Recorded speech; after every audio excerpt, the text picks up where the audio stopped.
क्योंकि नवरात्रि का आज आखिरी उपवास रहता है लोगों का, इसलिए मतदान की गति सुबह में थोड़ी धीमी है। लेकिन मुझे आशा है कि 10 बजे के बाद मतदान की गति तेज होगी। और ब्लॉकों में मतदान, मैं भ्रमण करके कुछ स्थानों पर आ रहा हूँ, तो वहाँ तेज गति से मतदान है और भारी संख्या में लोगों का समर्थन मिल रहा है। चुनाव का परिणाम बहुत सार्थक होगा। क्या लगता है जिस हिसाब से चुनाव चल रहा है? चुनाव बहुत शानदार है, लोगों का अपार जन समर्थन मिल रहा है, लेकिन उसका आकलन तो गणना के बाद ही वो कर सकते हैं।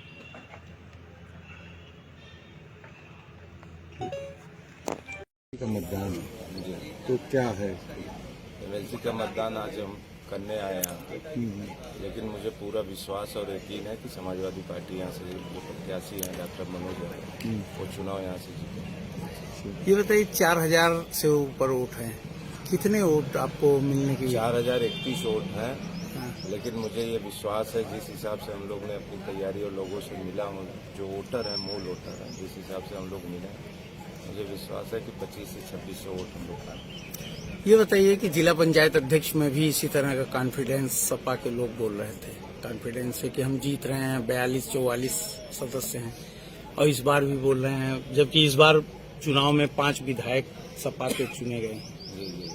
तो कहाँ तक मानते हैं? लेकिन देखिए, जिला पंचायत का जो चुनाव था वो दूसरे स्थिति में था, इसलिए हम लोग नहीं वो कर पाए थे। लेकिन इस बार जो उस समय हम लोग 3 विधायक थे, लेकिन इस बार हम लोग 5 विधायक हैं। हम लोग बखूबी बहुत ज्यादा मेहनत किया है, ये विश्वास यकीन है कि हम लोग 25 से 2600 वोट पाएंगे।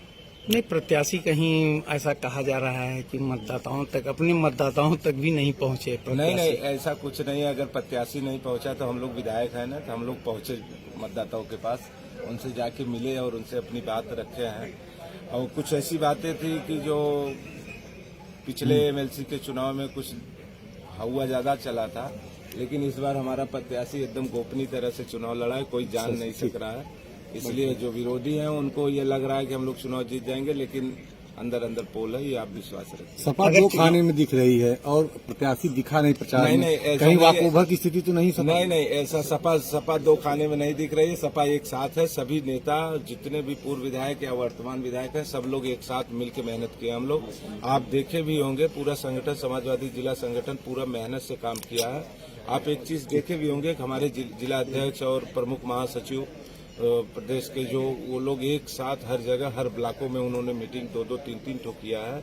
इसके अलावा हम लोग को विधायक लोग अपने अपने क्षेत्र में, जो भी हमारे क्षेत्र में जो भी ब्लॉकें पड़ती थी, हम लोग अब खुद अपने वोटर के पास जाके हम लोग ने वोट मांगा। अगर चुनाव हारते हैं तो इसकी जिम्मेदारी क्या मानते हैं? ऐसी कोई स्थिति ही नहीं है कि चुनाव हारेंगे हम लोग। आप इस तरह सवाल कर रहे हैं, कोई स्थिति नहीं। जिस दिन एमएलसी के अस्पताल पे बुलडोजर पहुंचा, तब से प्रचार की गति धीमी हो गई। इसको कैसे देखते हैं? लेकिन ये आप लोग को लगा ना प्रचार, हम लोग इस फील्ड में कहीं हमको प्रत्याशी दिखा नहीं, आप प्रत्याशी ठेले जा रहे हैं। गति धीमी हो गई, लेकिन हम लोग ने अंदर अंदर अपना काम किया है। कितना कॉन्फिडेंस है जीत के प्रति? 100% कॉन्फिडेंस है। तो शाम को मिलेंगे 12 तारीख को। सर, जो है मतदान जारी है, ऐसे में क्या कितना जो है मतदान चल रहा है? देखिए, मैं सुबह 8 बजे से मतदान प्रारंभ हुआ है और मैं विभिन्न विकासखंड के जितने बूथ बने हैं जनपद में, उनका भ्रमण भी कर रहा हूं। बहुत शांतिपूर्ण और 100% मतदान होने की संभावना है और प्रशासन की व्यवस्था बहुत समुचित व्यवस्था है प्रशासनिक, उसमें बहुत शांतिपूर्ण रूप से मतदान हो रहा है। आपके सामने समाजवादी पार्टी के उम्मीदवार के सामने कैसे देख रहे हैं उसको? देखिए, प्रत्याशी समाजवादी पार्टी है, उसने भी लड़ाया है। मैं भारतीय जनता पार्टी के प्रत्याशी के रूप में यहाँ से लड़ रहा हूँ विधान परिषद का चुनाव। और जो मैंने पाया है अपने भ्रमण के दौरान, तो चुनाव में कहीं कोई लड़ाई नहीं है, एक तरफा चुनाव चल रहा है और जनता का और मतदाताओं का अपार उत्साह है, समर्थन है। परिणाम ये होगा कि चुनाव एक तरफा होगा। आखिरी सवाल, जो मतदाता हैं, किन मुद्दों को वोट दें, क्या लग रहा है आपको? देखिए, मैं पूर्व में भी 6 वर्ष विधान परिषद सदस्य के रूप में काम किया हूँ और मतदाताओं से मेरा 1-to-1 इंटरेक्शन रहा है। मैंने 6 वर्ष बड़ी ईमानदारी और शुचिता के साथ कार्य किया है, उसी का प्रतिफल है और भारतीय जनता पार्टी की रीतियों नीतियों का प्रतिफल है।